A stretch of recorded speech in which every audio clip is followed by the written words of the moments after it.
Bom, pessoal, boa tarde a todos, sejam bem-vindos à nossa web. Especificamente hoje nós vamos aproveitar aqui as nossas discussões.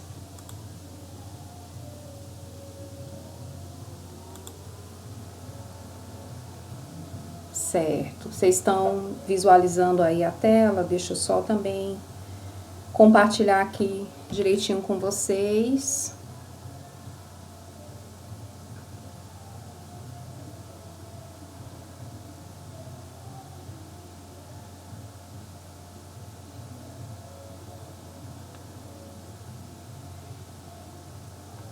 Ótimo, então vamos lá.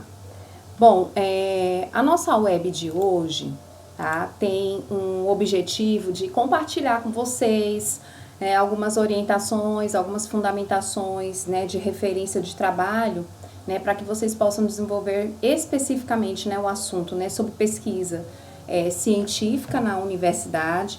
E aí a gente já vai também abordar um pouco mais as atividades da disciplina prática da dimensão escolar, que é uma disciplina que tem por objetivo, né, realizar uma relação entre teoria e prática, ou seja, o ato de pesquisar dentro dos contextos educativos, né, na realidade dos espaços educativos.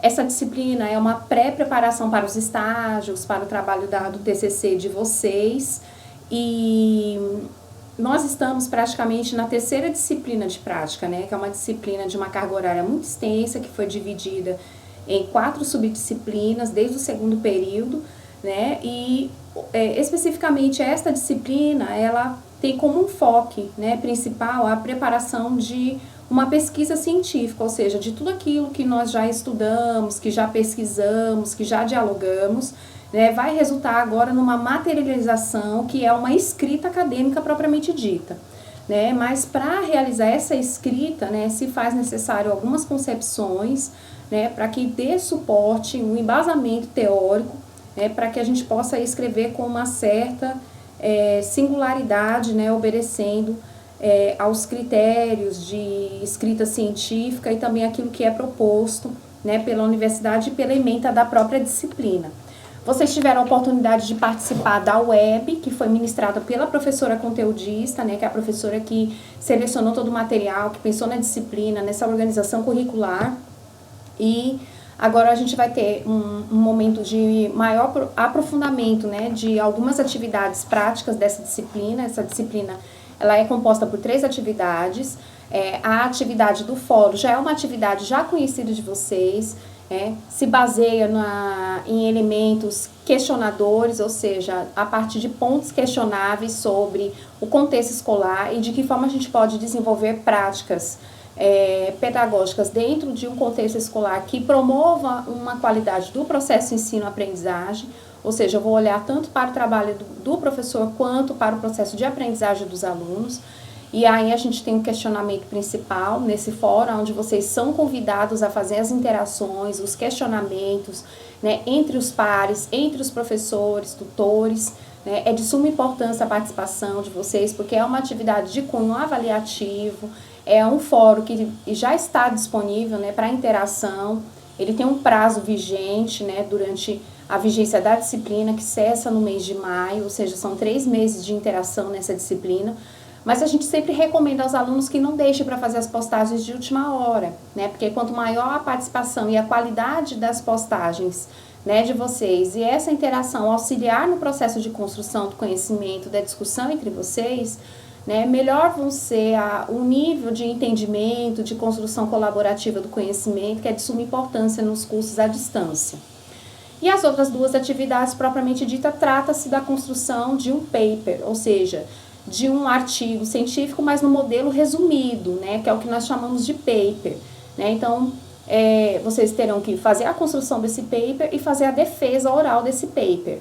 Então, a aula de hoje, né, a web de hoje, vai tratar justamente dos elementos, né, dos pressupostos de elaboração de um paper e, ao mesmo tempo, incentivar vocês a ter um conhecimento, uma percepção maior sobre a importância da pesquisa no âmbito da educação, tá ok? Qualquer interação que vocês queiram promover, fiquem à vontade, é só ativar o microfone, fazer as interações no chat, que a gente vai estar fazendo as mediações necessárias. A Eurides também, fique à vontade para estar contribuindo conosco, ela que já também é uma boa veterana, né, nesses processos, né, de produção acadêmica também, vai estar auxiliando sobremaneira também, tá, nessa nossa web.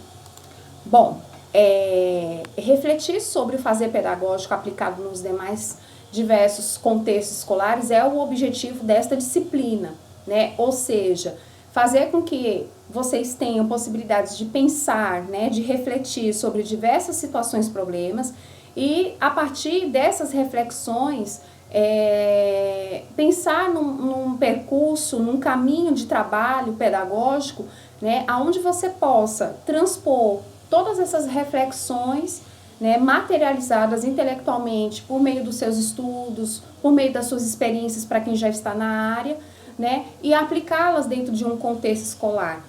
Por que a gente fala, na verdade, de contexto escolar no plural? Porque não existe somente um único contexto, né? Não existe somente um único modelo de escola, né? As pessoas não são iguais, são diferentes, então os espaços, as realidades são diversas. Eu posso ser um professor que de manhã eu estou numa instituição de ensino, de tarde eu estou em outra instituição de ensino, durante o dia eu estou numa secretaria, à noite eu estou numa sala de aula. Eu sou, de repente, um coordenador pedagógico, eu tenho que ter um olhar diversificado para aquela escola, apesar de ser uma escola, mas é uma escola que tem 10 turmas, 20 turmas, tem 30 professores, né, tem 50 colaboradores entre profissionais da escola, entre professores. Eu tenho que ter a família, o olhar da família. Então, se eu tenho 10 turmas, cada turma com 30 alunos, então vocês já imaginem, pensar nesse processo reflexivo de atuação dentro de um contexto escolar. Então, essa disciplina vem auxiliar sobremaneira sobre de que forma a gente pode trazer esses aspectos reflexivos, são importantes para o trabalho docente, dentro da realidade no qual eu estou inserido, né?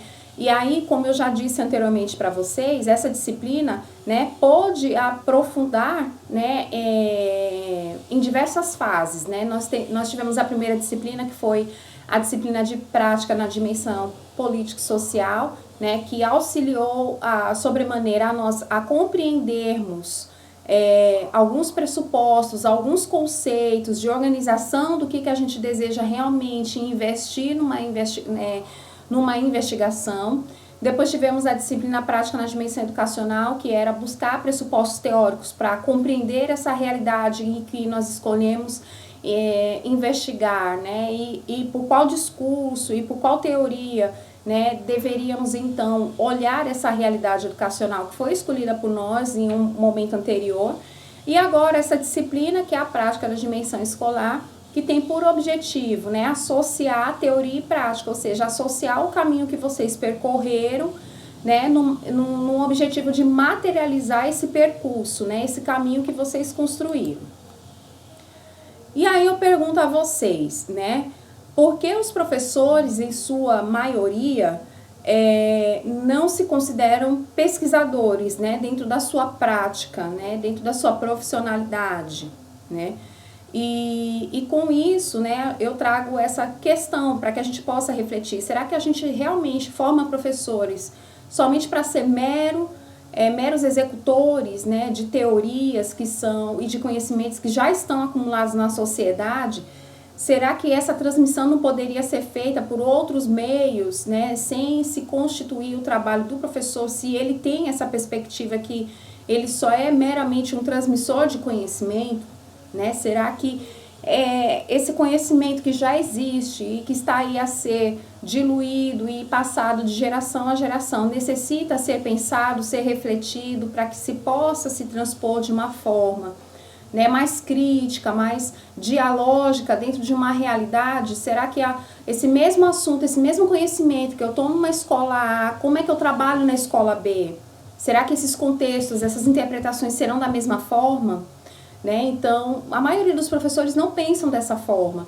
Né? Um professor de educação infantil que dá aula para crianças de 3 anos à tarde numa determinada escola, será que é da mesma forma que se vai construir os mesmos conhecimentos propostos, as mesmas interações na escola B, no outro turno, com outras crianças, em uma outra escola, em um outro bairro?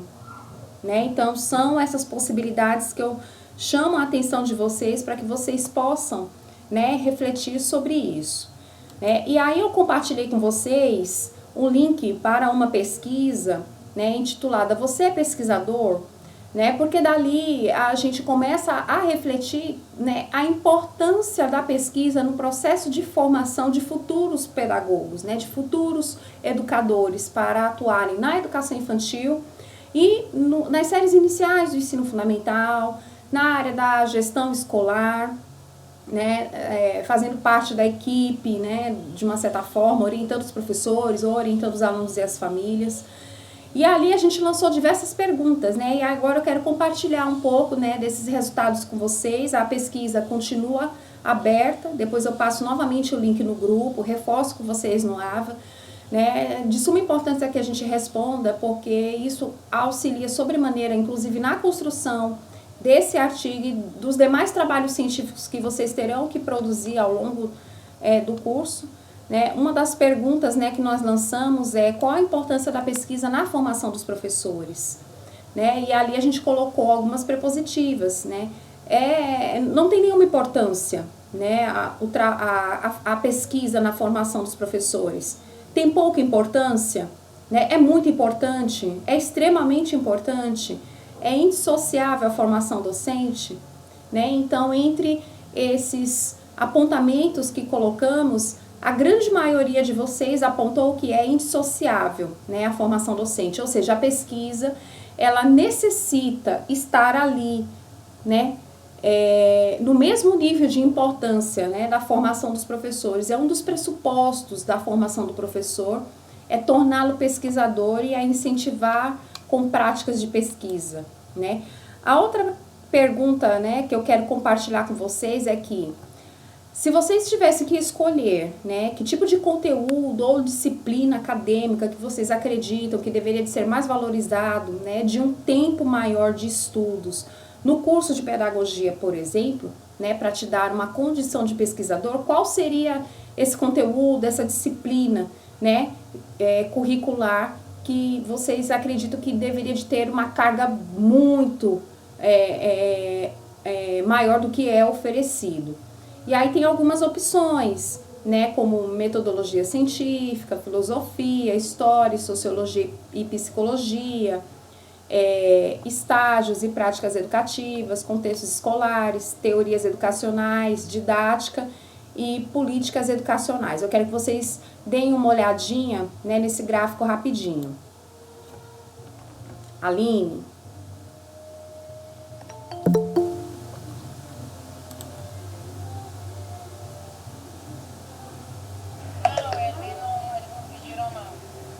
Fizeram aqui o termo de acordo e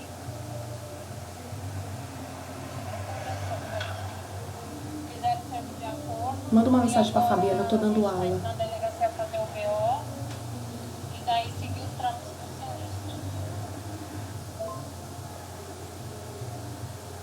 Acabei ganhando um coleguinha, a gente pode mais de acordo. Tá, eu tô dando aula agora, tá?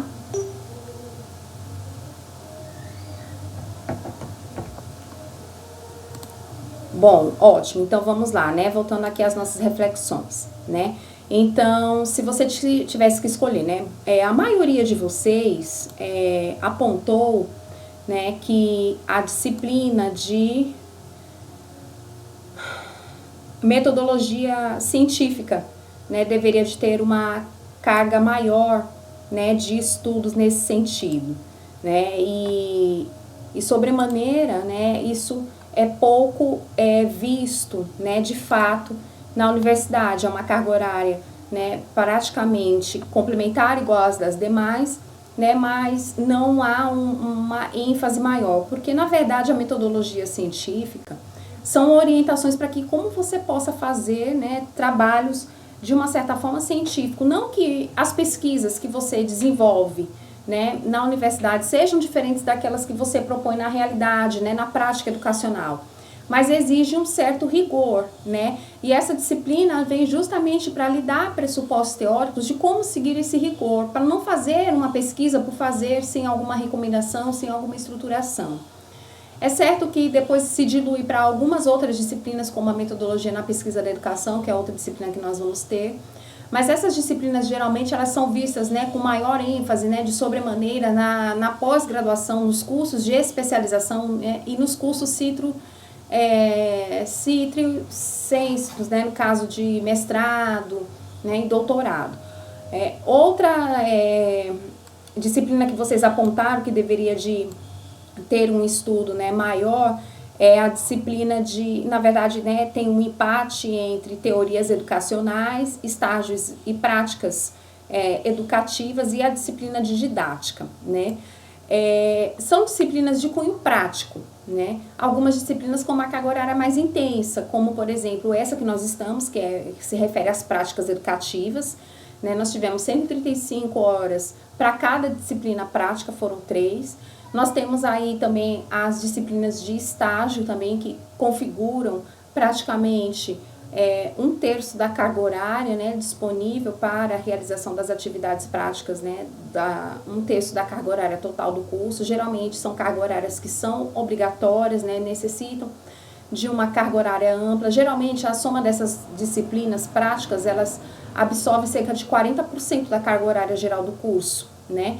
E as demais disciplinas são âncoras, né? Elas dão suporte a isso, né?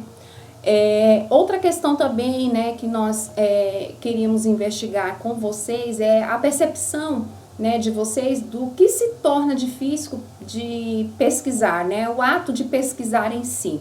E aí foi pedido para que vocês apontassem pelo menos 3 opções, né?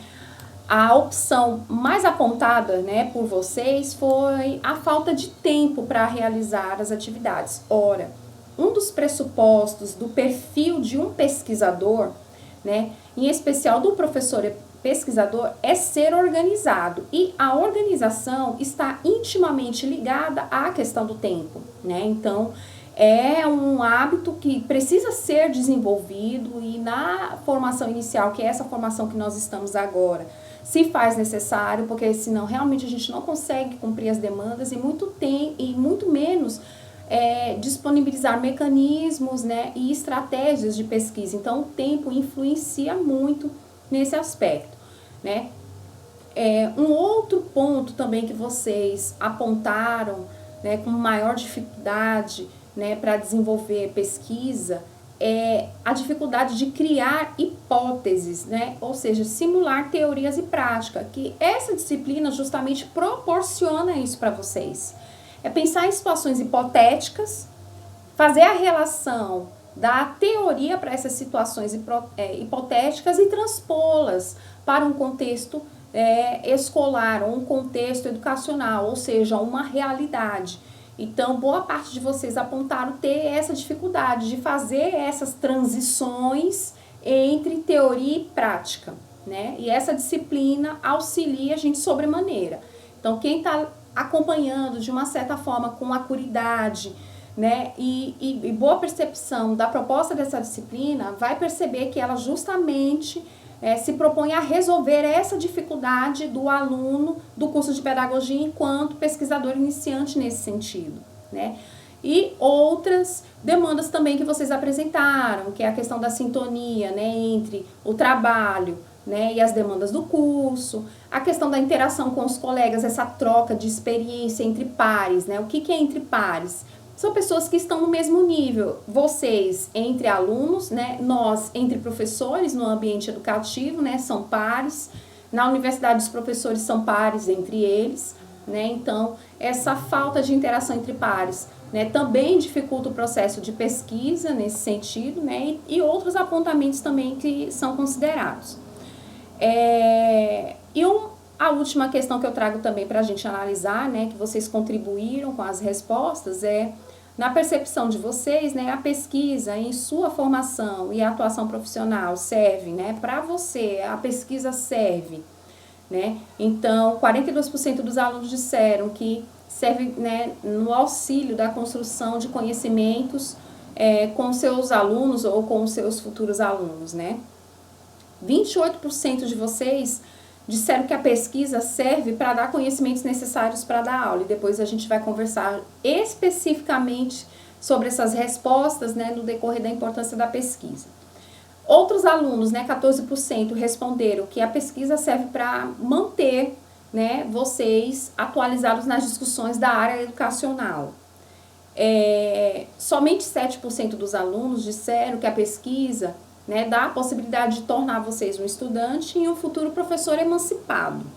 Né? E os outros 7% responderam que a pesquisa auxilia, né, nesse binômio entre o trabalho educativo, essa relação entre teoria e prática. Né? Agora, vamos levantar alguns questionamentos importantes em relação à pesquisa. Né? A pesquisa é um processo pedagógico que aparece em todas as etapas escolares. Não pense vocês que a pesquisa ela só deve ser percebida e ser valorizada quando nós estamos na universidade, né? Que se aí pede as pesquisas, pede-se os trabalhos acadêmicos, tem que apresentar o TCC, não. A pesquisa ela está intrínseca, né, com o trabalho educativo e ela se desenrola em todas as etapas da educação, né? Independente de qual seja a modalidade de ensino. A etapa de ensino, desde a educação infantil até a pós-graduação, até os estudos mais avançados da universidade. A pesquisa se faz em qualquer momento, e em qualquer contexto e em qualquer circunstância.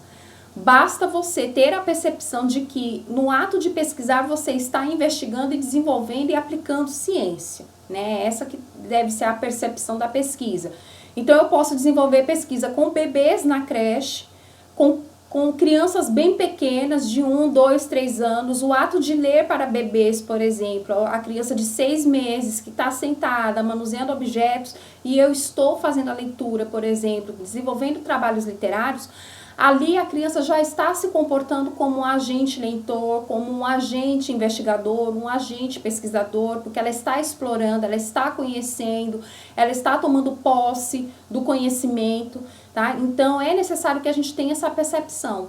E principalmente no nosso trabalho, do cotidiano na escola, né, em todas as ações em que a gente deve pensar não a questão didática, do exercício, do planejar e de dar aula, como a gente vê propriamente dito na didática, mas é pensar em estruturar esse conhecimento, os caminhos de construção desse conhecimento que eu vou estar ali compartilhando naquele espaço colaborativo que é a sala de aula. E aí eu trago para vocês o nome de um referencial, de um teórico muito importante na área da pesquisa em educação aqui no Brasil, que é o Pedro Demo.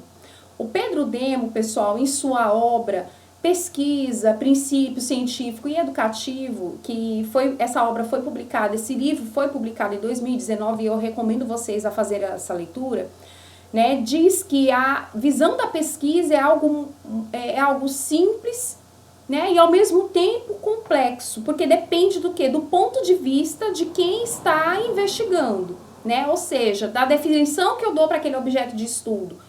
Então, por exemplo, para mim, tecnologia educacional pode ter uma perspectiva diferente de tecnologia educacional para a Euridice, por exemplo, e a gente trabalha na mesma escola, utiliza os mesmos recursos, mas a percepção que eu vou ter de tecnologia é diferente, porque a forma como eu pesquiso, a forma como eu busco conhecimento, a forma como eu emprego os métodos científicos pode ser igual ou semelhante ou diferente da questão das mesmas formas que a Euridice emprega, por exemplo.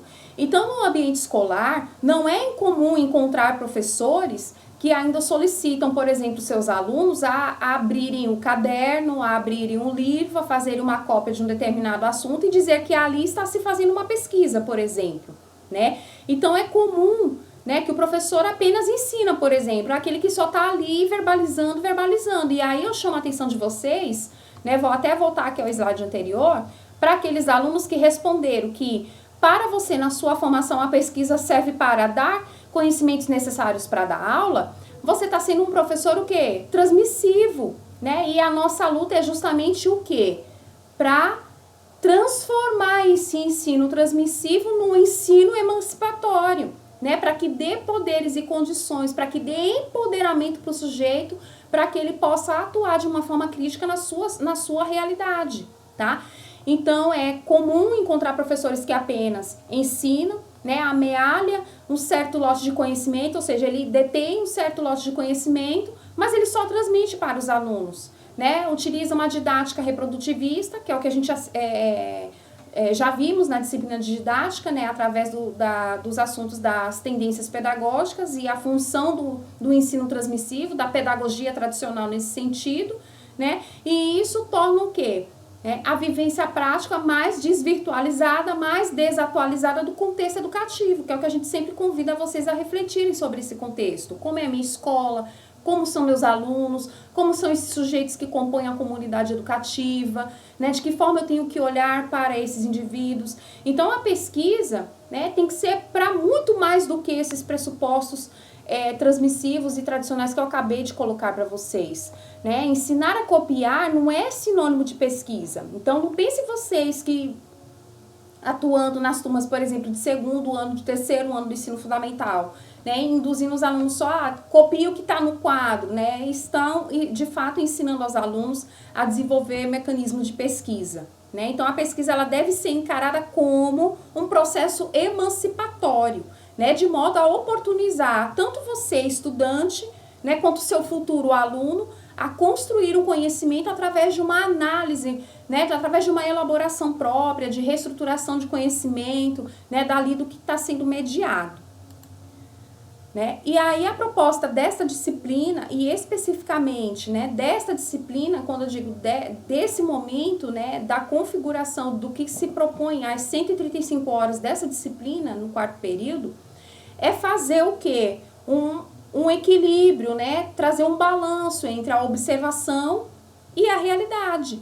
Né? Então, a pesquisa na prática docente, ela tem que partir por esses dois pressupostos, a observação e a realidade. Então, a pesquisa só acontece quando eu observo, quando eu me coloco em imersão num contexto, né, nessa realidade, e ali eu busco soluções, busco investigar, busco conhecer, de fato, o que eu me proponho a estar fazendo ali naquele espaço. Por exemplo, eu sou uma professora que trabalho com as crianças de 6 anos de idade, primeiro ano do ensino fundamental.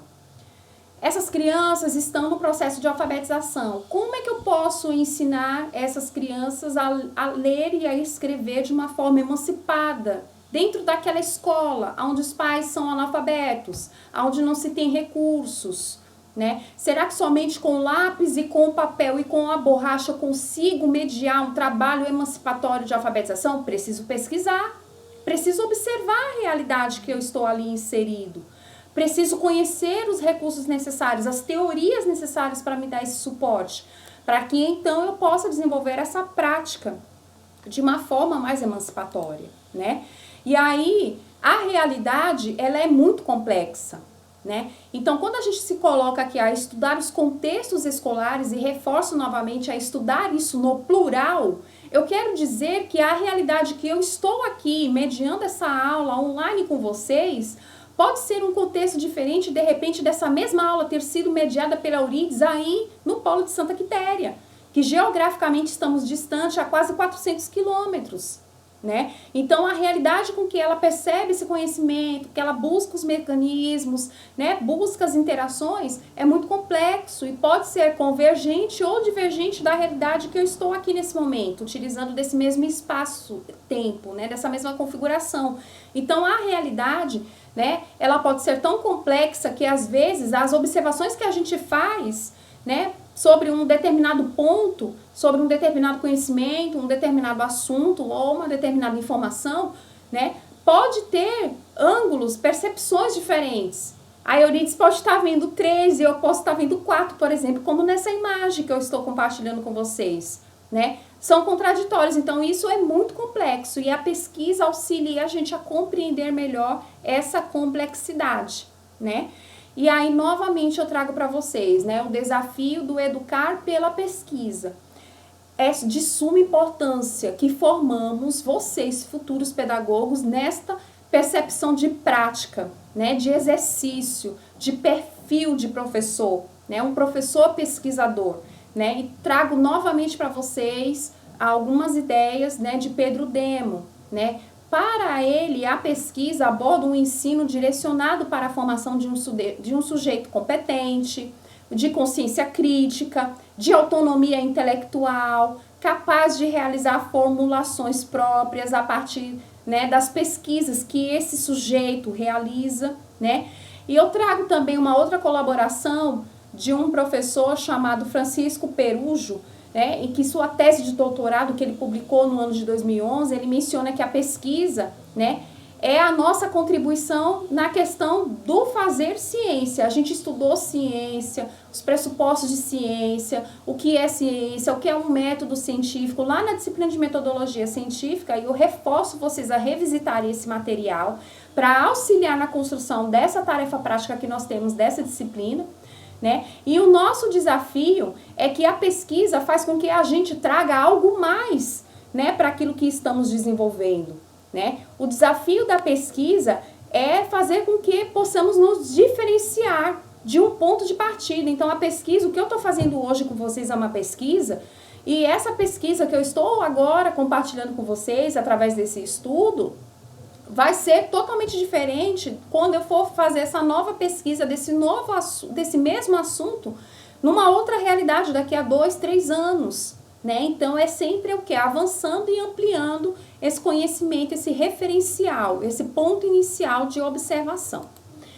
E aí eu trago algumas reflexões importantes para vocês e eu gostaria que vocês me respondessem ou por áudio ou no chat, né, a esses questionamentos que eu estou colocando aqui para vocês, né? Quem veio primeiro, o ovo ou a galinha? O que vocês acham? Quem é que veio primeiro?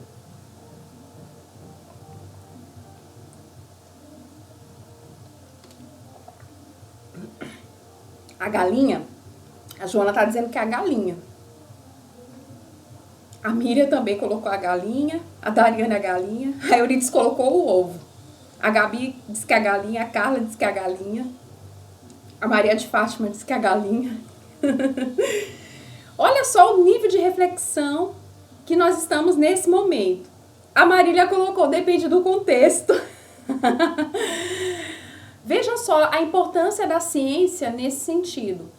Essa pergunta é uma pergunta que saiu do senso comum. É uma pergunta que já vem de tradição, de geração a geração, e ninguém consegue decifrar, né? E aí, os estudos científicos apontam o seguinte, né? Há uma divisão nesse contexto, né? Depois eu compartilho o link dessa matéria que foi disponibilizado no site da UOL, tá? E é interessante porque eles trazem diversos pontos de vista, justamente isso que eu tô colocando aqui para vocês, ó. Nasce, né, da percepção do ponto de vista, tá? Não existe uma verdade única e absoluta. Pode ser que quem tenha nascido primeiro seja o ovo. É uma realidade. É um ponto de vista. É uma defesa, né, verdadeira da ciência. Assim como pode ser que tenha sido a galinha que tenha vindo primeiro, né? Então, por exemplo, quando eu pego a teoria de Darwin, na teoria de Darwin vai dizer que a galinha veio primeiro, né? Porque a galinha é descendente dos dinossauros, os dinossauros já botavam ovos, então já se pensa dessa forma, que primeiro veio a galinha, porque ela é descendente dos dinossauros, que os dinossauros nasciam em ovo, que tinha algumas espécies de dinossauro que tinham penas, né? Que as primeiras aves se derivaram do dinossauro, e a galinha faz parte da classificação, né, de aves, enfim. E tem teorias mais recentes que diz que o ovo veio primeiro, porque a galinha é derivada, né, do ovo. O ovo é de uma proteína que se constitui primeiro do que a galinha, né? Então tem uma teoria por cima disso. Então veja só, depende do ponto de vista, depende daquilo que você compreende como verdade. Aí os métodos científicos vão lhe auxiliar nesse momento, porque a partir do momento que você decide estudar um conhecimento por meio de um viés metodológico, que é o que se propõe essa disciplina, você encontra a sua verdade, desde que esteja ancorada no método, que não pode a partir do senso comum, né? Quando a gente pergunta o ovo ou a galinha, por exemplo, né? Então, devemos ter essa percepção, tá? Um outro contexto aqui que eu trago para vocês. Eu recebi esse diálogo, esse discurso, essa afirmação no WhatsApp, e eu achei muito interessante compartilhar com vocês, né? Que essa foto, né, foi tirada em 1937. Nessa foto, os alunos estão em aula remota durante o período da pandemia da poliomielite, né? Então, lá nos Estados Unidos, por exemplo, as escolas foram fechadas e os professores começaram a dar aula pelo rádio, né? Então, o que faz a gente pensar quase 100 anos, né, dessa diferença, né, de pensar nessa situação? A novidade do contexto, né, do que está sendo exercido, o contexto pode até ser, né, que a gente vai colocar outros elementos, mas do objeto de discussão em si, que é a aula remota, né, os professores dando aula à distância, utilizando tecnologia, os alunos em casa, mediando esse conhecimento por meio desses recursos tecnológicos, né? Tem alguma diferença nesse sentido? O que vocês acham?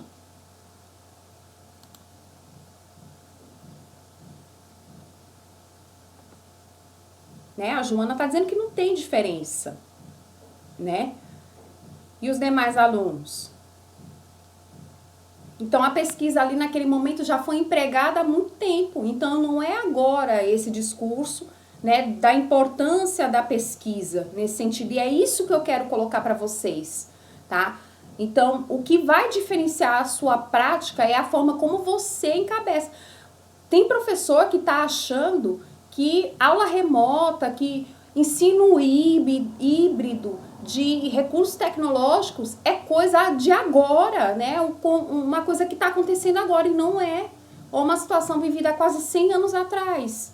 Um surto de pandemia, né? De um vírus transmissível, que é a poliomielite, né? Que a gente sabe das consequências severas, assim como da Covid, mas os professores já utilizando recursos metodológicos, já se trabalhando numa percepção de aula remota, por exemplo. Né? Então, a gente precisa entender esses contextos para que a gente possa aplicar os nossos objetivos de pesquisa, tá? E aí, pessoal, eu trago aqui para vocês, né, que a gente construiu uma trajetória, né, desta disciplina dividida em 3 blocos, né, aonde nós fizemos em primeiro momento, né, uma análise da situação, né? Então, a disciplina da prática da dimensão educacional, por exemplo, proporcionou a vocês uma análise da realidade, né? Extrair um campo observável, conhecer esse campo, conhecer um contexto em que esse campo observável está inserido, né? E dali fazer a relação com seus estudos. Então, por exemplo, quem escolheu falar sobre o uso da tecnologia é o campo observável. Em uma escola de séries iniciais do ensino fundamental, é a realidade, é o contexto, né? Quem escolheu falar sobre formação de professores em período pandêmico, escolheu observar a formação de professores, que é o ponto observável, em período de pandemia, é a realidade, o contexto. Quem escolheu falar de práticas educativas em escolas da educação infantil, escolheu como ponto de observação práticas lúdicas, e as escolas de ensino fundamental é a realidade, é o contexto. Quem escolheu falar de relação família e escola numa turma de 4º ano do ensino fundamental, escolheu a relação família para ser o campo de observação, o ponto de observação, o ponto a ser investigado em um contexto, em uma realidade, que é numa turma de 4º ano do ensino fundamental. Quem escolheu, né, pesquisar sobre educação ambiental na percepção dos alunos das séries iniciais do ensino fundamental, escolheu observar a educação ambiental e escolheu um contexto, uma realidade. Qual é a realidade? A percepção dos alunos das séries iniciais do ensino fundamental, né? E aí vocês foram convidados a chegar nessa percepção através de um ensaio, né? Através de um planejamento, através de um ponto de observação, que foi a nossa primeira disciplina, prática da dimensão político-social. Ali vocês foram convidados a chegar no nível de análise de uma realidade a partir de um ponto que desejava observar. E para isso vocês foram convidados a fazer um planejamento. Esse planejamento partiu da apresentação de um mapa conceitual, onde vocês deveriam de responder algumas questões que auxiliam sobremaneira no percurso do planejamento de uma pesquisa, que é o que você quer pesquisar, por que você quer pesquisar, como, né, e quem que você quer pesquisar, né, se tem algum investimento nessa pesquisa, ou se essa pesquisa não tem nenhum tipo de investimento, né, por quanto tempo você vai realizar essa pesquisa e aonde você quer fazer essa pesquisa, né, e aí vocês foram convidados a estruturar todo esse pensamento lógico, né, para serem materializados, né, nessa situação bem aí, né, que vocês estão trilhando nesse momento, né, rumo a uma pesquisa, né, através de um passo a passo, né. Então, nesse momento, vocês vão sistematizar, né, a observação que vocês fizeram, né, por meio do planejamento, né, e traçar com uma realidade, né, que vai ser por meio de uma pesquisa. Então, o que vocês já fizeram? Vocês já fizeram um planejamento, que foi aquele mapa mental, e depois na estruturação de um banner, com as principais ideias, né, e ensejos que vocês desejam investigar, né, o que vocês estavam propondo ali. Mas para investigar, vocês precisam de referencial teórico, que aí eu considero que é a parte da execução, né, propriamente dito, que é o que vocês desenvolveram na disciplina anterior, né, que é essa execução aqui, né, nesse sentido. E depois, né, vocês, né, estão aqui o quê? Divulgando, né, vão fazer agora esse processo de divulgação, né, ou seja, vão materializar o que vocês planejaram, né, e o que vocês já executaram, né? Então, no planejamento, vocês tiveram uma ideia, fizeram questionamentos, pensaram em como executar, sistematizaram os subsídios para isso, né? Para que, então, vocês pudessem materializar isso através, né, de levantamento de primeiras hipóteses.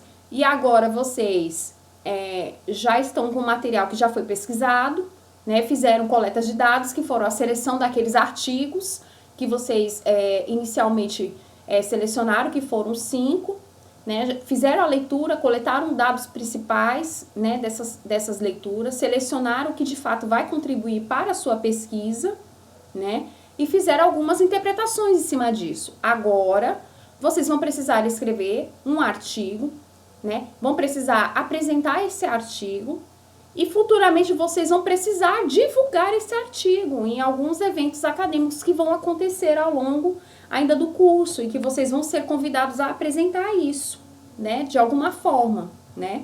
Então, né, o que eu chamo a atenção aqui de vocês, né, é mostrar aqui o que vocês já fizeram, né, até agora. O que vocês já fizeram? Eu trouxe aqui o banner da Francinara, né, e trouxe aqui um referencial teórico que o Carlos elaborou, né, para vocês compreenderem isso que eu tô falando. Então, aqui vocês planejaram, né, no banner, planejaram toda uma situação hipotética, né, do que vocês desejariam pesquisar. Depois, buscaram pressupostos teóricos para aumentar essa percepção de vocês desse banner, né, e agora vocês estão sendo convidados a elaborar um paper, a elaborar um artigo, né, e aí nós vamos discutir agora um pouco, né, sobre o que vem a ser, né, esse artigo, né. Então, a proposta, né, da disciplina é que você elabore um estudo sistematizado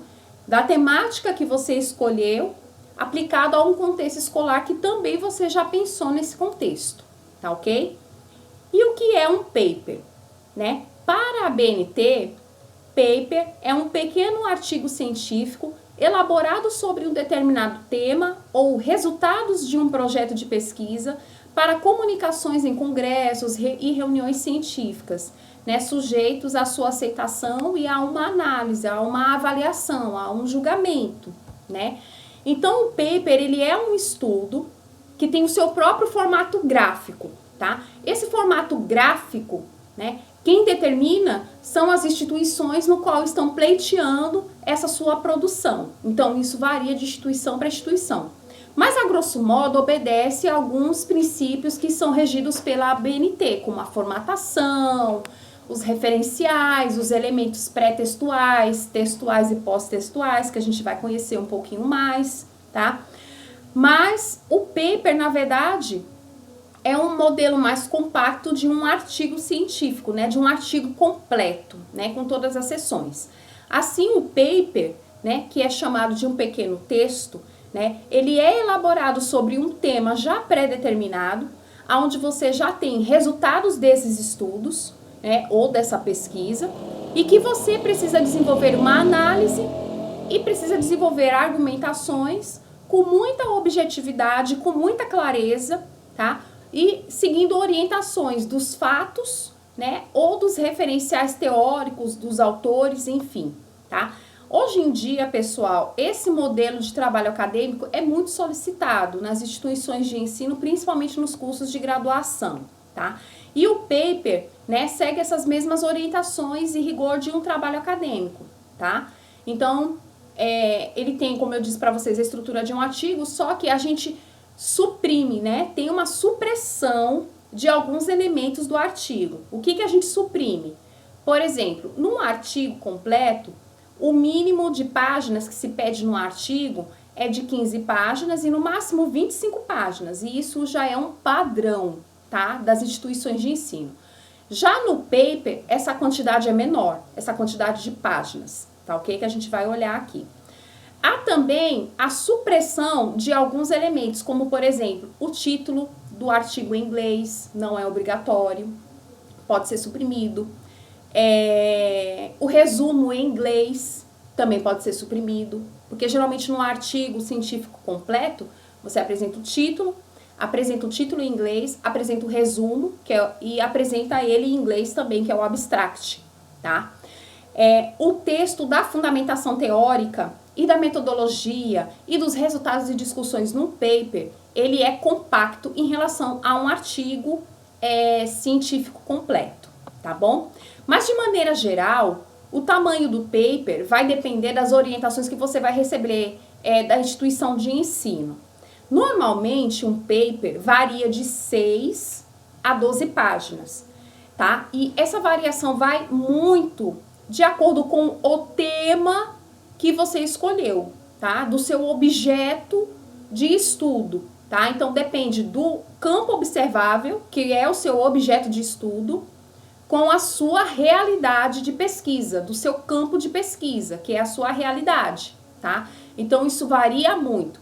Na nossa atividade, nós vamos seguir essa orientação, tá? Da formatação do trabalho no estilo da ABNT, e nós vamos ter um mínimo de 6 páginas, que é a recomendação do paper. Professora, pode passar das 6 páginas? Pode. Você pode fazer até 12 páginas. Vai depender do seu tema, tá? Então, se é um tema muito complexo, pode ser no mínimo 5. A Euridice está colocando aqui, né? Lá propõe no mínimo 5 páginas, tá?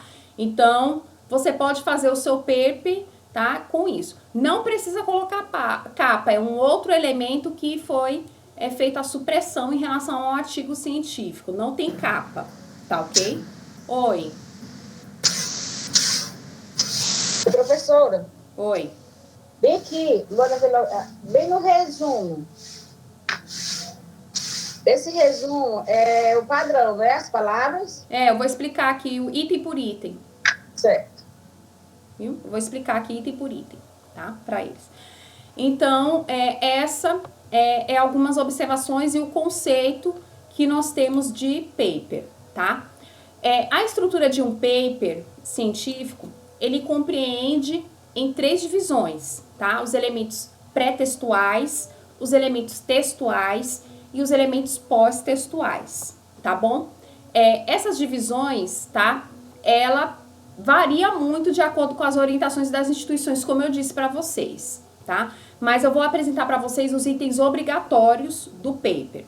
Eu vou compartilhar também com vocês um paper que eu fiz e defendi num trabalho científico, num congresso, na verdade, no Seminário Internacional da Universidade Federal de Alagoas, um paper que eu fiz de 6 páginas. Então, eu vou compartilhar com vocês esse paper para vocês verem a estrutura desse paper, tá bom? Que é mais ou menos o modelo que vocês vão ter que produzir agora para essa disciplina, tá? Então, os elementos pré-textuais. O que nós consideramos como elementos pré-textuais que são obrigatórios nesse paper? O título, tá? O título, que eu coloquei aqui para vocês, tá? O título.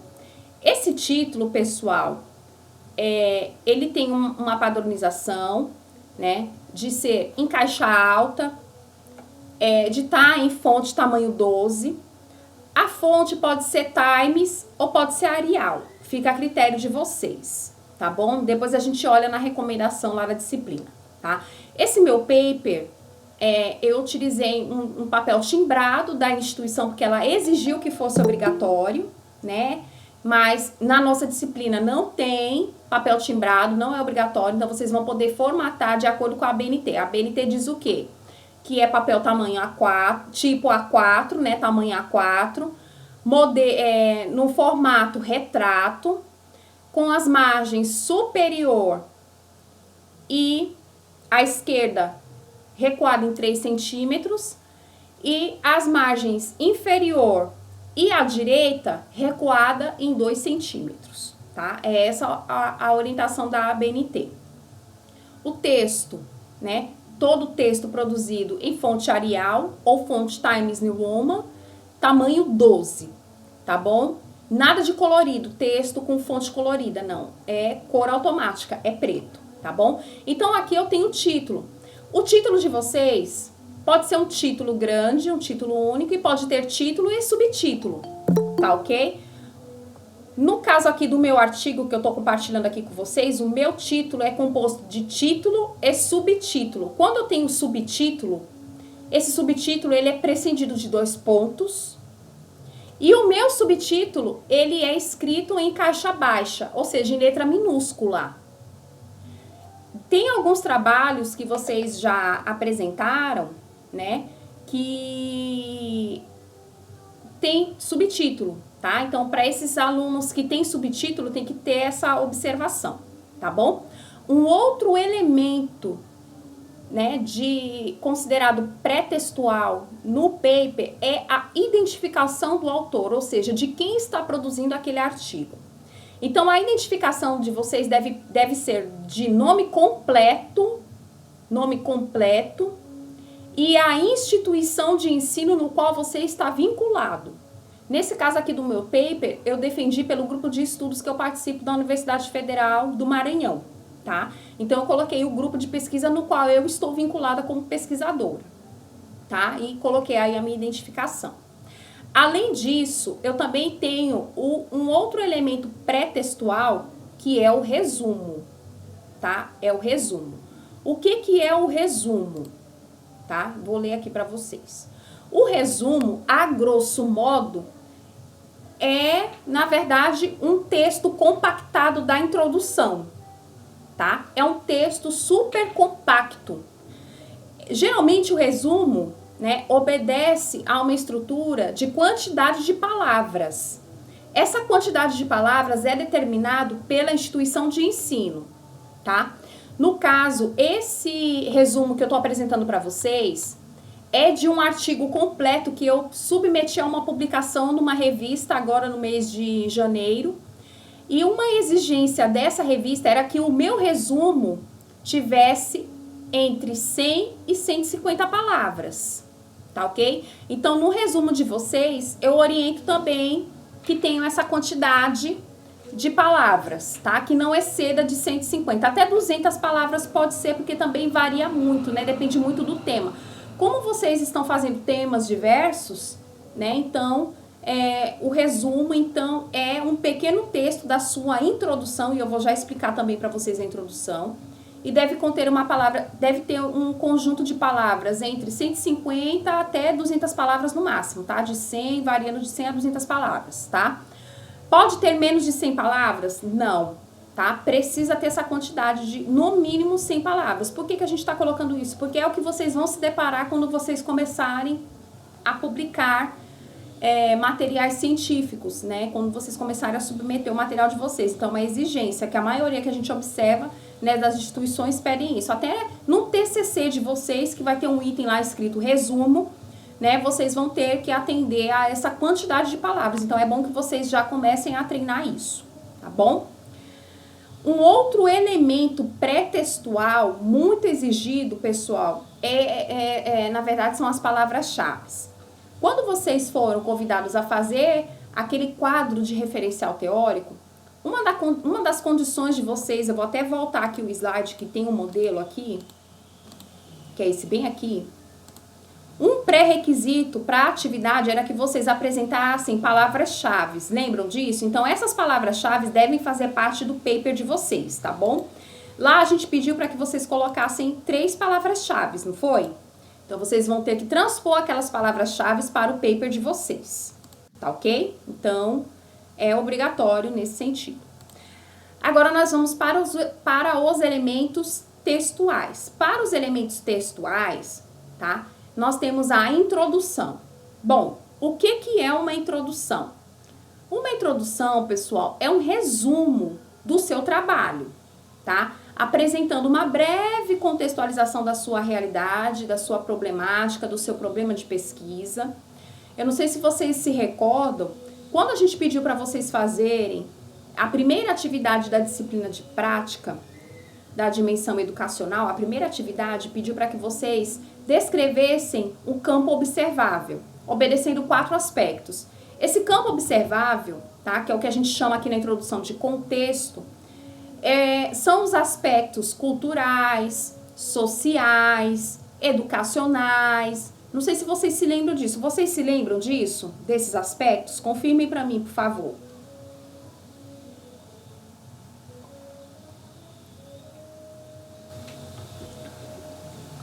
Ótimo, então, bem ali aquela atividade de vocês vão ter que transformar aquilo num texto, propriamente dito, tá? E aquele texto vai fazer parte da introdução de vocês, tá? Então, a introdução, né, é a apresentação de um breve contexto, né, da temática que você escolheu, de acordo com aquele campo que você observou, né? Você vai apresentar os seus objetivos. Vocês se lembram lá no banner que vocês tiveram que construir objetivos gerais e específicos lá no banner de vocês. Por isso a gente recomendou que não mudassem de tema desde a primeira prática. Vocês se lembram disso? Porque quem mudou de tema vai ter que construir novamente aquelas percepções.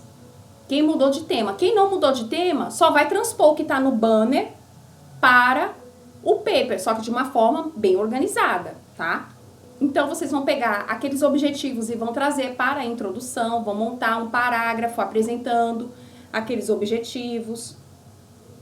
Lembra quando eu pedi para vocês, na atividade do referencial teórico, selecionar 5 artigos? Aqui vocês vão somente trazer o nome dos principais autores que vocês estão investigando, mas não vão trazer as concepções desses autores. Vocês só vão mencionar quem são esses autores.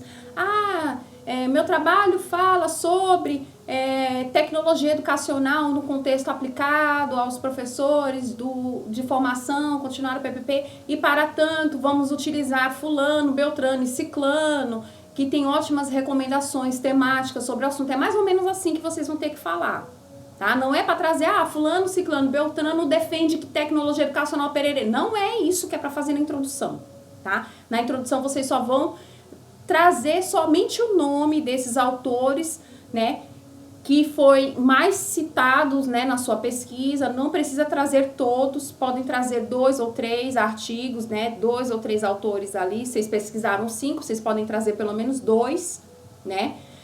Vai ali fazer definições sobre o seu objeto de estudo, né, o que vem a ser numa leve percepção, o que é tecnologia educacional, o que é educação ambiental, o que é formação de professores, o que é prática lúdica, o que é relação e ensino entre escola e família, o que é desenvolvimento cognitivo. Então, vocês vão fazer uma leve definição do seu objeto de estudo, tá? E vão apresentar algumas hipóteses, que são os resultados, que foi aquilo que você interpretou das suas leituras, tá? Não esqueçam de fazer algumas menções da metodologia, né? A pesquisa se dá num âmbito qualitativo, tá? Então, é bom reforçar aquele campinho de metodologia lá do banner que vocês trouxeram. Então, é só pegar aquele texto do banner de metodologia e adequar dentro da introdução. Pessoal, tenham cuidado. A introdução não é referencial teórico, tá? Referencial teórico é uma coisa e introdução é outra. A introdução é o cartão de visita da sua pesquisa. É um geralzão do seu trabalho. O referencial teórico são discussões teóricas que você vai fazer sobre o seu objeto de estudo junto com aquela realidade que você está investigando, tá? É o cruzamento dessas duas percepções, tá ok? Então, você vai, na sua introdução, apresentar o tema, contextualizar a importância do que você está estudando. Você vai apresentar o seu problema de pesquisa, inclusive com aquela pergunta. Vou voltar novamente no slide, aqui onde está o banner. Bem aqui.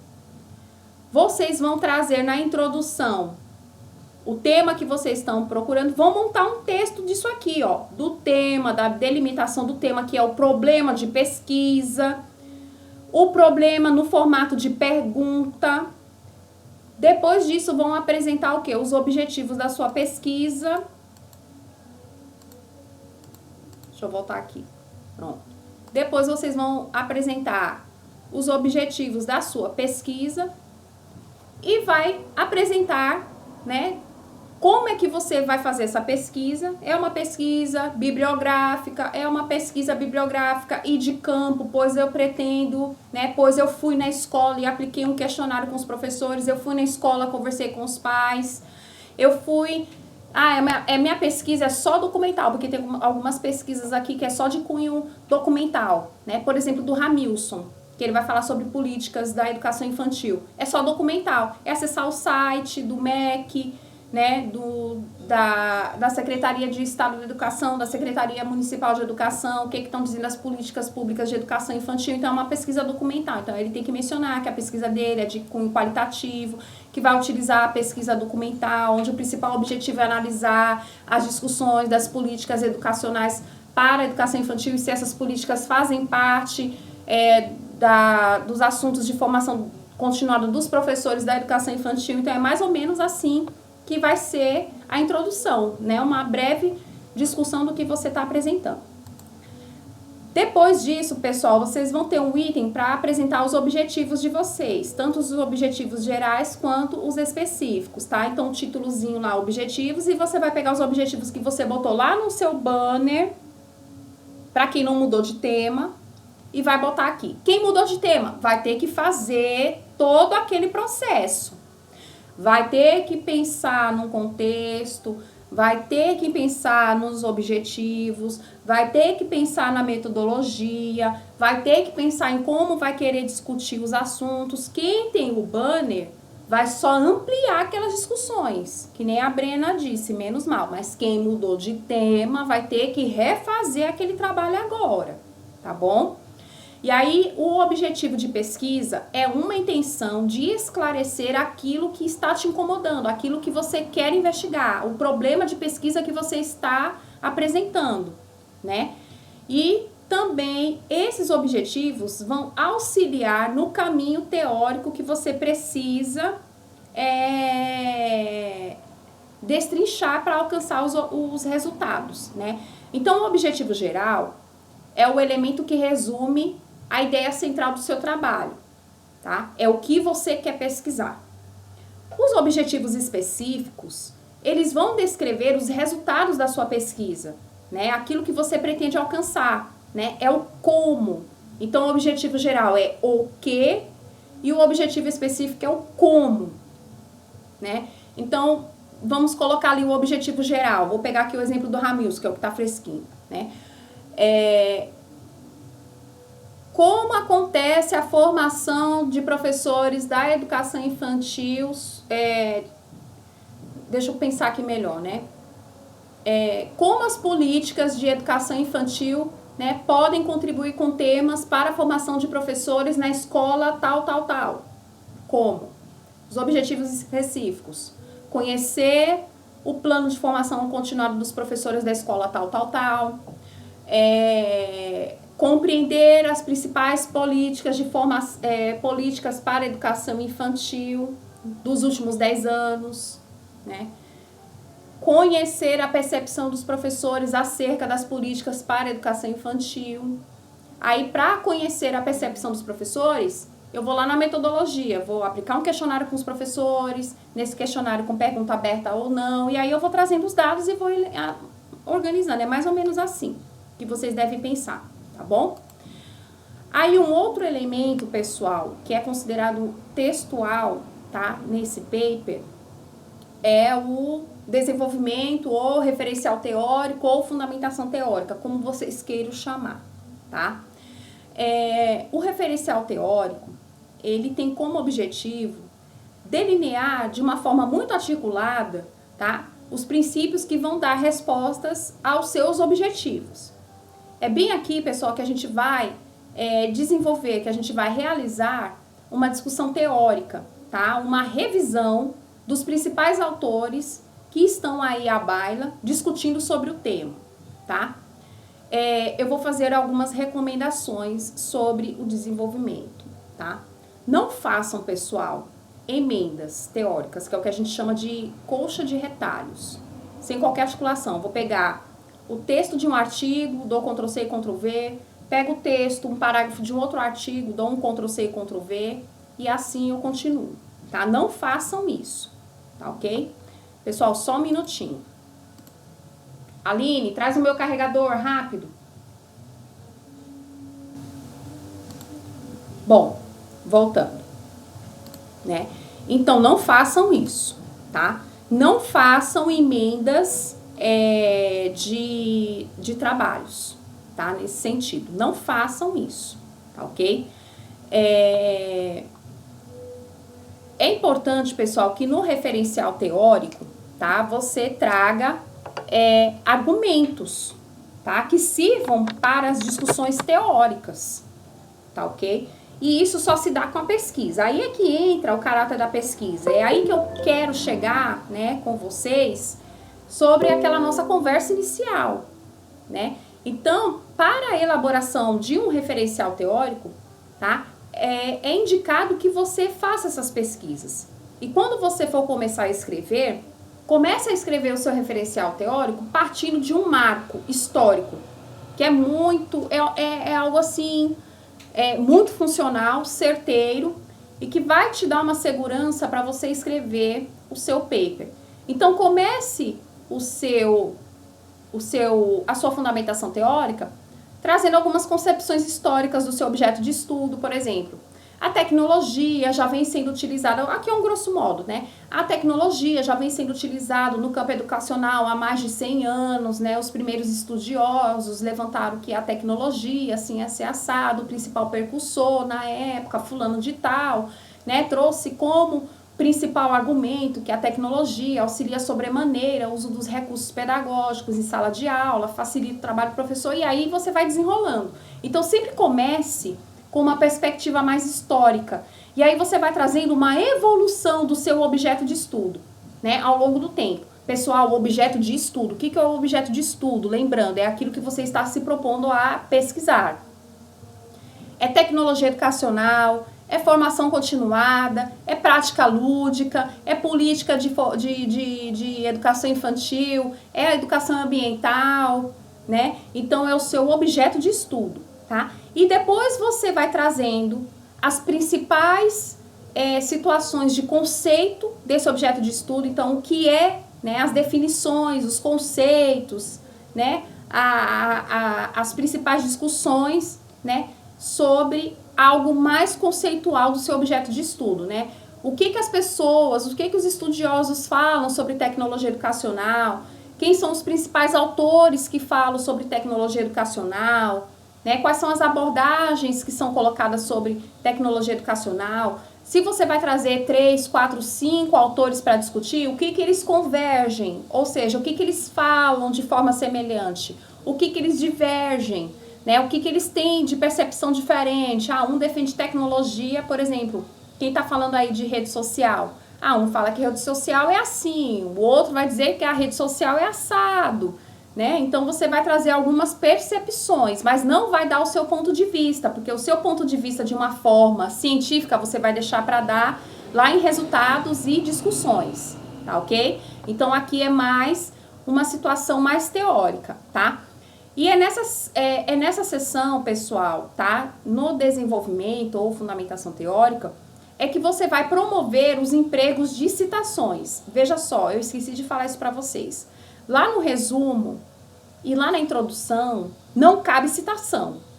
Cabe você referenciar o nome do autor e trazer alguma percepção dele para apresentar a temática. Mas não cabe trazer citação, tá? Naquele elemento, tá ok? Aqui é que é o lugar de citação. Tanto a citação direta, que é quando eu pego a fala daquele autor, daquela obra e coloco para dentro do meu texto, tá? Quanto a citação indireta, que é a ideia do autor, o que eu compreendi e vou transcrever o que eu compreendi da ideia do autor, tá? E aí você vai dialogando o seu texto com as citações, vai criando os argumentos, vai estruturando, tá ok? E isso, pessoal, quando você traz esses referenciais, né, de acordo com, por exemplo, quem vai falar de tecnologia educacional, é obrigatório trazer obras, citações da professora Vânia Kenksy. Inclusive, ela está sendo citada lá no fórum de discussão para vocês. A Vânia Kenksy é uma das bambambãs em tecnologia educacional. Lilian Baqui é outra bambambã na área de tecnologia educacional. Então, são autores clássicos. Então, o que esses autores estão pensando? Tragam eles para a discussão do texto, traga algumas citações, né? Traga alguns entendimentos, tá? Isso é o que vai dar credibilidade no seu texto, na sua pesquisa, tá bom? E eu vou dar mais uma dica. Se for usar citação, usem mais citações indiretas do que citações diretas. Porque citações diretas, em excesso, dá a impressão que você é um pesquisador, um aluno preguiçoso que não quer escrever, tá? E aí é que eu falei ali da colcha de retalhos para vocês, tá bom? Então, tenta usar mais citações indiretas, conforme Kenksy, corroborando com Bach, né? De acordo com os pressupostos de Libânio, tá? Então, tragam palavras, conectores, né? Advérbios, né, que dê essas conexões, essas conjunções, né, que dê essas ideias, tá, de complemento nesse sentido, tá ok? Bom, depois eu vou mostrar para vocês o modelo do meu artigo para vocês entenderem direitinho como fica, tá? Bom, um outro elemento obrigatório dentro do paper de vocês é a metodologia. Tem que ter um item específico sobre metodologia. Quem fez o banner, não é que vai dar Ctrl+C e Ctrl+V, mas vai pegar o texto do banner e vai melhorar aqui no paper, tá bom? Então, o método, né, precisa ficar explícito. O método é o convencimento de que esse assunto que você está apresentando deve ser apresentado da forma que você está organizando esses dados bem aí, tá? Então, a metodologia serve para dar o quê? Uma organização estrutural à sua ideia, de dar um rumo científico, de dar embasamento teórico, de dar uma organização de ideia, tá? De seguir os princípios de pesquisa. E aí, pessoal, eu recomendo vocês a fazerem uma leitura, tá, das sessões que fala sobre projeto de pesquisa, e eu vou citar 2 autores aqui para vocês, e tem material deles disponível lá no Google Sala de Aula na disciplina Metodologia Científica. E eu já disponibilizei isso também, eu acho que na disciplina de prática da dimensão política educacional também, quando vocês montaram o banner de vocês, que é o Antônio Carlos Gil, Eva Maria Lacatos, tá? São os mais utilizados na graduação e vocês podem utilizá-los assim, sem cerimônia, tá? E pode botar o nome deles aí na metodologia, tá? Então, a metodologia de vocês deve seguir alguns pressupostos. Aí eu compartilho com vocês essa imagem.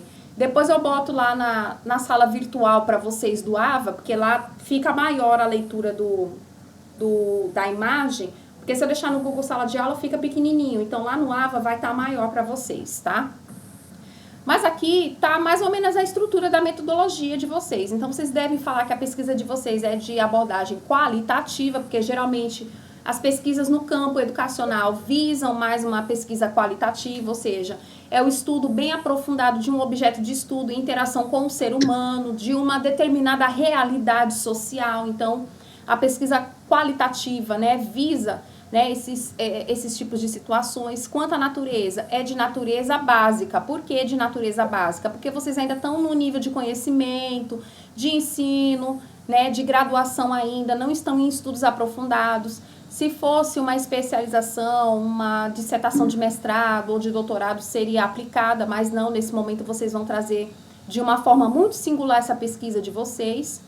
Quanto aos objetivos, né, vocês vão colocar que é exploratória, é descritiva, é explicativa, é exploratória. É quando ninguém ainda está falando desse assunto e você está explorando, tá? A maioria de vocês vai fazer pesquisa descritiva, ou seja, eu vou pegar aquele meu objeto de estudo e vou descrever ele dentro daquele contexto, tá? E explicativa, geralmente a pesquisa explicativa é utilizada mais nas pesquisas da área da saúde, que envolvem ensaios, né? E não é o caso de vocês. Então, a maioria de vocês vai ter que optar pela pesquisa descritiva. E aí vocês vão lá em Antônio Carlos Gil e vai ver a definição de pesquisa descritiva e vai trazer para dentro da sua pesquisa, tá? A organização dessa pesquisa. E quanto aos procedimentos, minha pesquisa é bibliográfica e de campo. Beleza, então você vai colocar lá o que é uma pesquisa bibliográfica e o que é uma pesquisa de campo. Professora, a minha pesquisa é uma pesquisa bibliográfica e um estudo de caso, porque eu quero estudar a realidade daquela escola. Eu estou apontando ali uma escola. Quem está apontando escola é estudo de caso. Quem está apontando uma escola específica é estudo de caso, tá? Que quer estudar a realidade específica daquela escola. Então, é um estudo de caso. Eu quero estudar a realidade específica dos alunos não alfabetizados. É um estudo de caso, porque é um grupo muito seleto, né? Então, é mais ou menos nesse sentido, tá ok? E aí, vocês podem seguir mais ou menos esse modelo. E aqui eu tenho um texto pequeno sobre metodologia. Esse texto foi que eu apliquei no paper que eu apresentei o ano passado. Então, para edificação desse ensaio, utilizou-se parâmetros da pesquisa qualitativa, descritiva, para validar o campo. E aí, como é que eu fiz isso? Através de uma revisão bibliográfica. E depois eu apliquei um estudo empírico através de um questionário, usando a ferramenta Google Forms, né? E aí eu apresento os dados, né, de acordo com as minhas percepções. Então, eu faço mais ou menos esse arranjo aí, tá? Então, é um texto pequeno, nada de um texto, né, volumoso, de no máximo 2 parágrafos, somente isso, tá bom?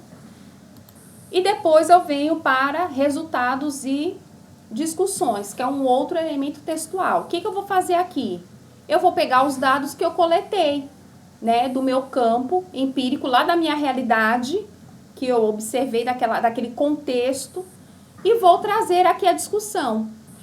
Concordo, por exemplo, quem for fazer revisão bibliográfica, só revisão bibliográfica, vocês trouxeram aqueles autores lá, eu disse, o que eles estão convergindo, o que eles estão divergindo. Aí aqui você vai fazer o alinhamento, né? Concorda-se com o ponto de vista de Kempis, porque ela defende uma forma assim, assim, assado, e isso acontece na maioria das escolas, por isso, né? Bem diferente da percepção de Bakken, que defende. Aí é que você vai fazer esses julgamentos entre esses autores. Quem está fazendo pesquisa de campo vai ter que trazer dados, tá? Propriamente dito. Olha aqui um modelo, né? Trago aqui um recorte do meu questionário, ou da minha entrevista, ou do material que eu recolhi no campo, ou de uma observação que eu fiz, e vou discutir, né? Mas por que acontece isso? Né? Por que a maioria dos professores não participa de formação continuada? Né? Eu identifiquei que 40% dos professores não participam das formações continuadas na escola tal. Eu identifiquei que 60% dos pais não estabelece nenhuma comunicação com a escola, para quem vai fazer, por exemplo, pesquisa de relação família-escola, né? Então, você vai trazer ali o seu problema, né? Vai trazer os dados para responder aquele seu problema, tá ok? De uma forma estruturada, tá? De uma forma organizada, tá? Então, os elementos, né, devem ser construídos, tá? De acordo com os dados que você levantou. Quem desenhou o banner já tem mais ou menos ali uma ideia do que se deseja coletar daquela realidade. Então, só vai fazer um diálogo com a sua revisão bibliográfica, que foi lá, aqueles artigos que vocês selecionaram lá do quadro de referencial, né? E vão fazer o cruzamento dessas informações e montar o texto, né? De acordo com o tipo de pesquisa que você escolheu, tá? Se é pesquisa de campo, se é bibliográfica com o campo, se é só bibliográfica, tá bom? Tem que pensar nessa organização desse texto, tá? Depois disso, nós temos o último elemento, tá, do texto, do paper, que é as considerações finais. As considerações finais é um breve escrito da contribuição do seu estudo, ou seja, qual é a importância desse seu estudo para a comunidade, né, para aquela escola, né, para aquela realidade, tá? Aqui você não vai trazer citação de autores, aqui você não vai trazer análise de dados, aqui você vai fazer um resumo da importância do seu trabalho, desses resultados que você encontrou e de que forma isso pode contribuir para a mudança social daquele espaço, tá? Para aquela mudança daquela problemática apresentada ali por você na sua pesquisa. E por último, e não importante, não assim desconsiderando, mas é tão importante quanto os outros elementos, nós temos aqui a referência bibliográfica. O título que você vai trazer é só referências. Você não vai trazer o termo bibliográfico, tá? Referências bibliográficas ou apontamentos bibliográficos. Não vai fazer isso, vai trazer só o termo referências, tá? E a recomendação, tá, pessoal, é que vocês privilegiem mais artigos científicos, os livros científicos, as monografias, tá, que vocês encontram nos repositórios, pode ser de trabalho de conclusão de curso, pode ser dissertação, pode ser tese, tá? Pode ser ensaio científico, pode ser dados dos órgãos com metodologia, tá? Específica, que foi empregado metodologia científica para apresentar esses dados, tipo dados do IBGE, dados da Fiocruz, dados do Instituto Butantan, dados da Fundação Carlos Chagas, dados do Ministério da Saúde, dados do Ministério da Educação, tá? De órgãos oficiais reconhecidos cientificamente, tá? Vocês podem utilizar manuais internacionais, tá? Por exemplo, eu encontrei um material muito legal da Unicef, pode usar. Eu tô falando sobre a relação entre trabalho e escola. Eu quero usar os dados da Organização do Comércio e Desenvolvimento, da OCDE, pode. Eu quero usar relatórios do FMI, do Banco Internacional do Desenvolvimento, pode usar, sem problema nenhum. Vocês podem usar jornais, documentários, vídeos como referência, não tem problema nenhum, tá? O que vocês não podem usar é material que não tenha qualificação científica, tá bom? Nem todos os livros vocês vão poder usar. Por exemplo, livros de autoajuda você não pode utilizar, tá? São livros que não são considerados científicos. Geralmente, a gente quase não pede, né, para os alunos utilizarem livros, somente aqueles que é um clássico, né, de autores que a gente sabe que utilizam os recursos metodológicos científicos, né? Desses autores, como eu coloquei para vocês, do Libânio, da Vânia Kenksi, da Lilian Baqui, né, do Lucchesi, né, da Jussara Hoffmann, para quem vai falar de avaliação, de Celso Vasconcelos, para quem vai falar de planejamento. De formação continuada de professores tem a Marli Andrei, tem a Bernadette Gatti, tá? Então, são Maurice Tardif, tá? Que é um autor internacional. Então, para essas situações, vocês podem utilizar os livros desses autores. Agora, trazer livros de autoajuda, de pessoas que estão se promovendo midiaticamente, não utilizem, tá? Porque não é referencial e tudo isso a gente conta na hora da avaliação, tá ok? Eu quero saber se vocês têm dúvidas ou não. Que eu quero mostrar aqui um modelo de paper para vocês. Professora. Oi. Eu fiquei numa dúvida bem aqui. Quando você falou lá a metodologia, não sei, pode ser a dúvida de algum aluno também. Lá no enunciado, ela pede o resumo, a introdução, o desenvolvimento e a conclusão, certo? Uhum. Esses 4 itens que ele pede. Mas aqui ele vai meter a metodologia dele na introdução ou no desenvolvimento? Onde é que vai estar? No desenvolvimento. Ótimo. Resultados e discussões no desenvolvimento. Ele vai fazer parágrafos.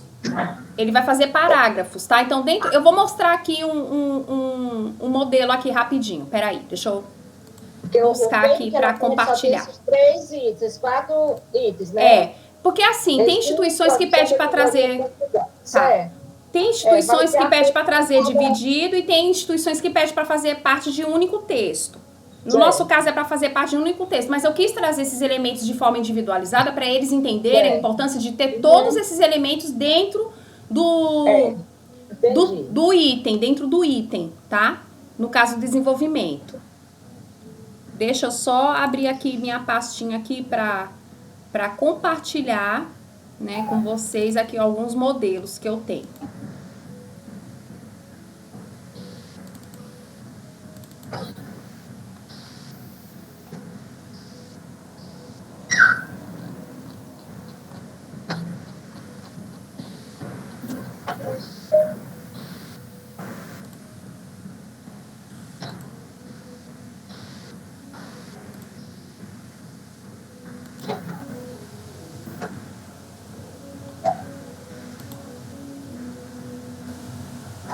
Não tem capa, viu, gente? Não, não tem capa. Isso deixou bem claro, não tem capa.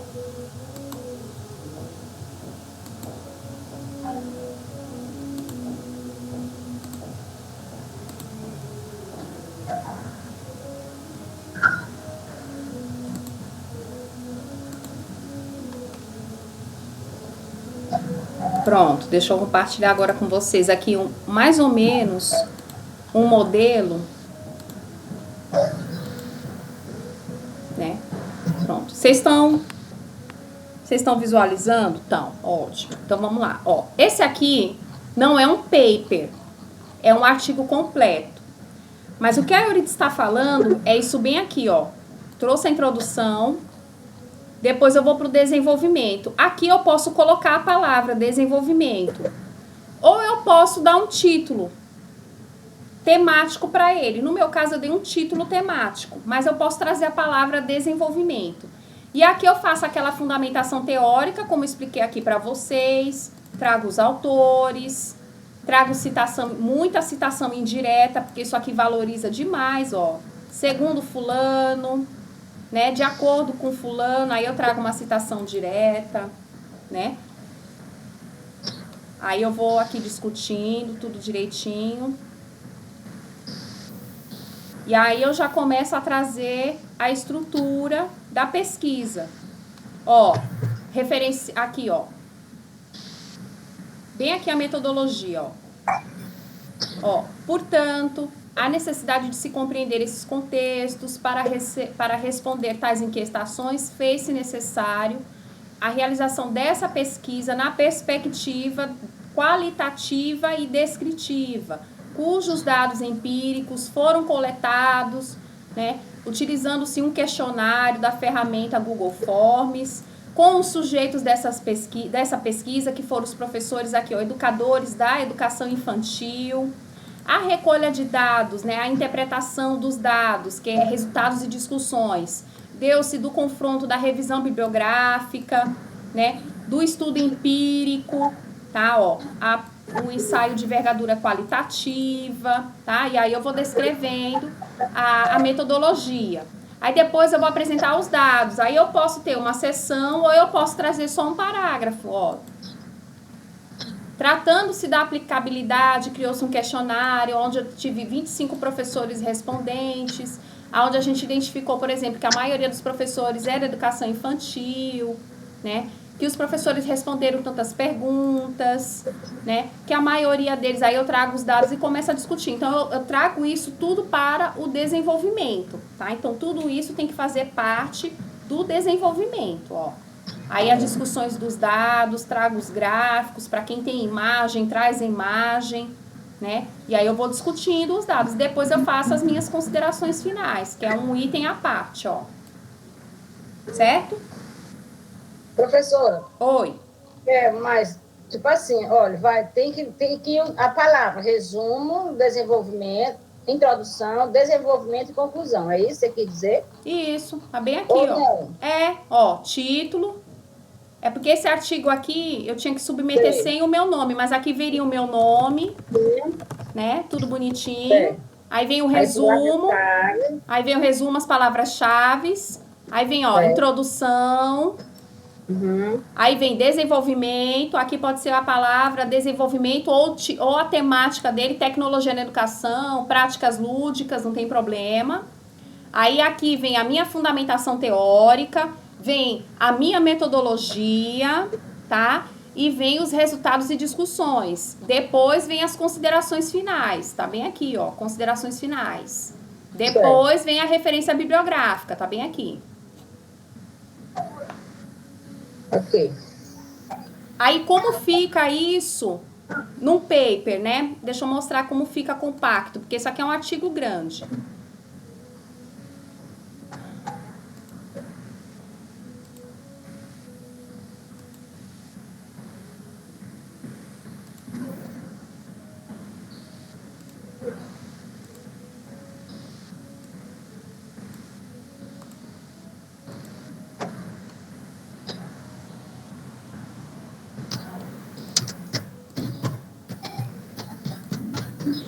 Ó, fica mais ou menos assim, ó. O título,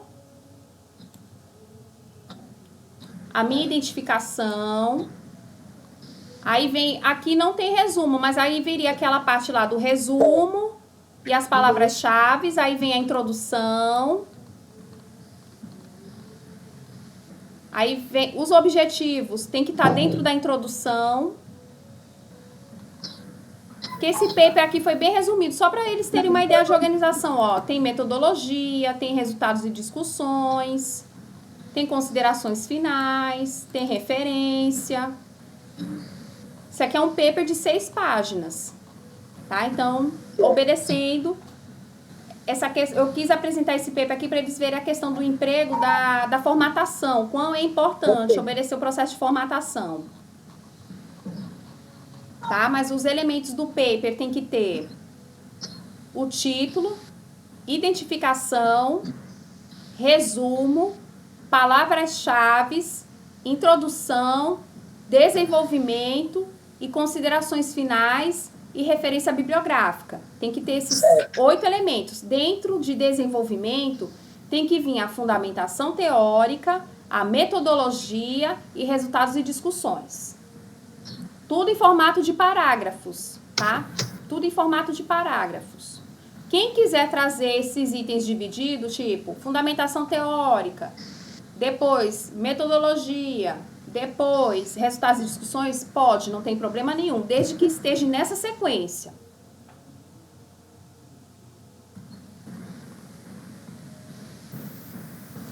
Não tem problema nenhum. Certo. Aí a Euridice está dizendo aqui que é no mínimo 5 e no máximo 7 páginas. Lá pede no mínimo 5 e no máximo 7. Aí a Brena disse, menos mal, acho que foi na hora que eu disse, quem tem um banner já está com quase 50% do trabalho, é verdade. A Maria de Fátima perguntou, quem não tem o banner? Não precisa fazer o banner, mas você vai ter que pegar todos aqueles elementos que tem que ter no banner para criar as partes do seu trabalho, porque muita coisa que tem no banner, a gente vai puxar do banner para trazer para cá, né, para o paper, tá? Que é a questão dos objetivos, da metodologia, resultados e discussões, muita coisa já tem no banner, tá? Quem mudou de tema vai ter que fazer todo aquele processo. Quem não mudou de tema, é só pegar do banner, tá? A Marilena colocou, nesse caso, seria a pesquisa bibliográfica e qualitativa? Sim, primeiro você fala da pesquisa qualitativa, o que é uma pesquisa qualitativa, e depois o tipo de pesquisa que você vai desenvolver, que é a bibliográfica, tá? A Mailena perguntou, professora, a senhora vai disponibilizar esse exemplo de artigo para a construção no AVA? Eu deixo lá o modelo do jeitinho que vocês têm que fazer, tá? Dos itens direitinho. Eu boto lá no AVA. Professora, tem resultados e discussões, mas e as considerações? Tem sim, é a última parte do trabalho. Depois dos resultados e discussões é que vem as considerações finais, tá bom? A Ana Carla, resultados e discussões, tem que colocar gráficos e tudo? Ou pode ir comentar cada um? Se você tiver gráficos, você pode trazer, não precisa trazer todos, traga aquele que é mais importante. Por exemplo, na minha pesquisa que eu apresentei na revista, agora no começo do ano, tinha 11 gráficos. Eu trouxe, acho que 5. Não precisa trazer tudo, traz aquele mais importante, né? Aqueles mais importantes. Ah, professora, eu fiz um questionário. Foram 5 perguntas. Eu tenho que apresentar os resultados das 5 perguntas? Eu entrevistei 10 professores. Não. Você pode trazer 2 perguntas, aquelas mais relevantes, e selecionar 2 ou 3 respostas de cada professor e colocar. P1, professor 1, respondeu assim, assim, assado. O P2, né, pode ser semelhante, a resposta pode ser igual, depende do ponto de vista que você quer analisar. Se você quer analisar semelhanças de opinião, traga 2 professores com a mesma fala praticamente. Se você quer analisar divergências de opiniões, traga 2 professores que tenham falas diferentes e aí você vai dar o seu ponto de vista. Então, isso que é analisar os dados nesse sentido, tá? Não precisa comentar a resposta dos 10 professores. Não, você pode fazer uma síntese. Olha, das respostas percebidas pelos professores, que foram 30 professores, 70% alegaram que a formação continuada de professores é muito importante. Pronto, não precisa trazer tudo detalhadinho, bonitinho. Pode resumir, tá bom? Tem que ter o máximo de laudas. Olha, a recomendação é que a gente coloca é de 7. Mas assim, a gente não vai impedir, eu não sei se a Euridice concorda, a gente pode até criar algumas regrinhas, mas a gente não vai impedir, de repente, um aluno que quer apresentar mais. Agora, se a gente perceber que nesse texto tem muita coisa de encher linguiça, aí a gente vai mandar reduzir. Né, Euridice? Isso. Mas se a gente vê que também não vai fazer grande, porque a proposta do paper não é fazer um documento grande. O paper, o objetivo é compactar a informação. Então, se você, professora, o meu deu 9, não tem problema.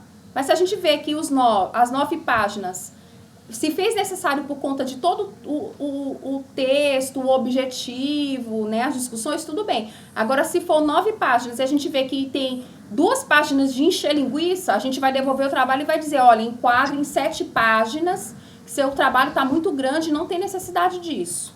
Tá? Então, por isso que é importante vocês produzirem e ficar postando no AVA para a gente observar isso para vocês.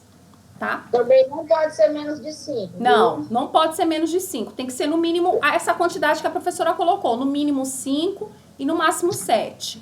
Que é a regra da disciplina. Palavra-chave. Quantas palavras eles podem 3. colocar? Que é aquelas que eles construíram lá no referencial teórico. Lá na tabela de referencial teórico. Todos eles apresentaram. Então, aquelas 3 palavras-chave é o que eles vão trazer. Tudo. Olha, o aluno que fez todas as atividades não vai ter dificuldade de montar isso aí. Nenhuma dificuldade. Em 2 semanas monta isso aí. Pô, a disciplina vai encerrar lá em maio. Então, se ele pegar a vibe da atividade, em menos de 2 semanas ele mata a escrita desse artigo. Agora, quem mudou de tema e quem não fez aquelas atividades preliminares, vai ter que fazer elas primeiro para poder dar o produto. Porque quando vier o artigo para a gente olhar, a gente já sabe o que vocês construíram, né? E outra coisa, quem for escrever paper de tema diferente, não vamos considerar. Se você botou nas práticas, tá? Principalmente na última prática, para quem mudou de tema, a gente vai considerar esse tema atual que você trouxe, que foi da disciplina do 3º período. Eu acho bom a gente colocar essa regra, viu, Oriz? Sim. Tá? A gente vai esquecer aquela do banner, aquela que construiu lá, a gente vai esquecer. Vai ter que ser de acordo com o tema que vocês apresentaram agora. E quem trazer tema diferente, não vamos aceitar. Tem que ser o tema que vocês estão estudando desde o começo da disciplina. Tá bom? Agora, é assim, meninas, aproveitando aqui o gancho, como eu disse a professora, essa disciplina ela vai até maio. Vocês têm tempo para estudar, para construir aos poucos. Agora, o que está me preocupando é didática, viu? Tá, eu vou só interromper aqui a gravação. Eu quero aqui me colocar à disposição para ajudar vocês. Assistam esse vídeo quantas vezes for necessário. Eu vou deixar disponível lá no YouTube, porque não vai ajudar vocês, vai ajudar outros alunos que estão construindo pesquisa, independente de qual instituição seja. Então, o nosso objetivo aqui é, além de trazer essa web para vocês, mas expandir isso, está lá no canal do YouTube. Vocês podem assistir quantas vezes quiserem, fiquem à vontade, tá? Então, eu vou encerrar aqui essa parte aqui, tá bom? Um abraço.